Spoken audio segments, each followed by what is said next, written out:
Hi guys! Sharing this video way back 2018 kung saan gumala kami kasama ng mga amo ko at napakaswerte ko sa kanila dahil mababait sila. Tinuturi nila akong miyembro ng pamilya nila.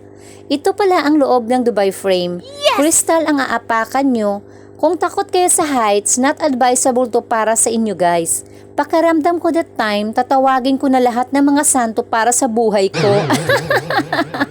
Nagme-mix yung excitement at kaba. Kaba kasi matatakotin ako sa mga matataas at excitement dahil first time kong matry to. Grabe yung kabog ng dibdib ko guys. Alam mo yung kabog na paparating na ang crush mo? Yung tipong kilig na kilig ka pero dinaanan ka lang dahil hindi ka naman crush ng crush mo? Sakit yarn. Hay, sarap talaga balikan ng high school life, no? Yung mga time na wala tayong pinoproblema, kundi yung mga baon at kabaliwan lang natin. Parang gusto ko na lang maging bata ulit. Mga panahong excited ka palaging pumasok para masilayan si crush at para pumunta kung saan-saan after class. Minsan nga magkakating classes pa. Ginago ay. Ang ganda pagmasdan sa baba guys, no? Yung pakiramdam na para kang mahuhulog na parang hindi. Yung parang hihintayin mo na lang yung kristal na bumuka tapos para kang anghel na mahuhulog sa lupa. Giatay, oy. Hindi nga ako makafocus sa pagbibideo ko that time dahil ang kulit-kulit ng alaga ko. Siyempre, mas mahal ko ang trabaho kesa sa pagbibideo ko dati, no? Malay ko bang papasukin ko ang mundo ng internet? Yung pagbablog ba? Siguro nga, nasa kapalaran ko ng maging future vlogger, filler yarn.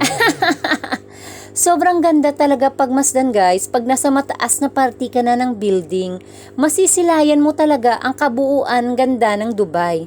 Nakaka-amaze no? Ang taba ng utak ng mga Arabo. Yung dating disyerto at puro buhangin, ngayon bawat sulok na makikita mo ay nakakaagaw pansin talaga. Dahil ang bilis ng progreso ng bansang to, kaya tinaguriang ang Dubai na the beautiful city in the world. Alam mo yung habang tinititigan mo yung ganda ng view, nakakawala ng pagod at stress. Yung kahit buong araw kang magtrabaho basta ba ganito kaganda ang nakikita mo, isulit na sulit. Hi, what an amazing view talaga. Umikot ako dito sa kabila para tingnan kung anong view meron dito guys. Wow, building ulit. Malamang kasi adik nga sila sa mga buildings. Yung hindi pa nga matapos-tapos yung isa, meron na ulit. Wala silang kapaguran sa pagbibuild. Motto na ata nila ay build, build, build. Gasto dito, gasto doon. Inayupak. Ang swerte talaga nila dahil mayaman ang bansa nila. Buti pa nga sila, palaging nagpapaganda ng bansa nila. Samantalang ang Pinas, abala sa pagbubulsa sa pera ng taong bayan. Magaling.